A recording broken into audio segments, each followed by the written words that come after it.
بسم الله الرحمن الرحيم عاوة وبش جانوري ay tahay 18 waxaan rabaa inaan marka hore halkan ka salaan uga diro ciidamada xoogga dalka Soomaaliyeed qaybahooda kala duwan gaasaskooda guutooyinkooda hurimahooda ururadooda saraakiishooda iyo saraakiil xigeenadooda dhammaan goobahooda iyo talisyadooda ay joogaan inaan salaan uga diro uguna hambaliyeeyo difaaca dalkooda ee ay ku foogan yihiin habeen iyo maalin waxaa nasiib darro ah in ciidanka xoogga dalka laga dhex raadiyo siyaasad sidaa darteed waxaan halkan dowlad ahaan ka caddaynaynaa wararka kutirikuteenta ah ee been abuurka ah ee mala awaalka ah ee laga dayayo siyaasadda iyo ganacsiga ee ah in ciidamo Soomaaliyeed oo tababar u jooga wadamada dibaddu ay ka dagaal galeen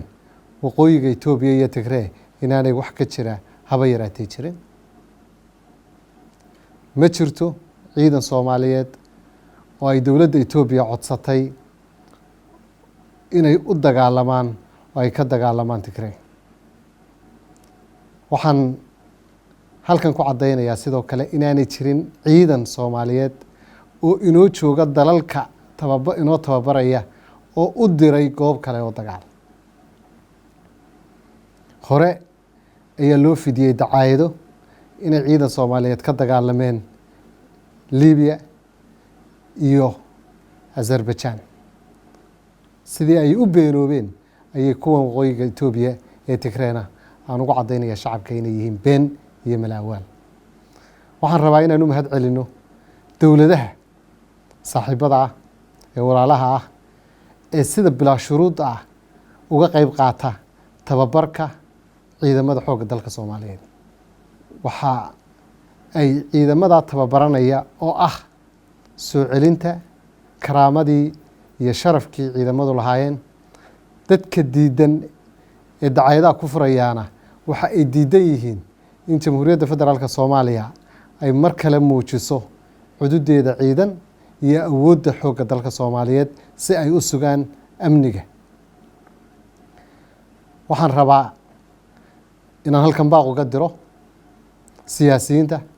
iyo suxufiyiinta ka ganacsanaya caloosha iyo qalbiga hooyada Soomaaliyeed ee wiilkeedu u dhaartay difaaca dalka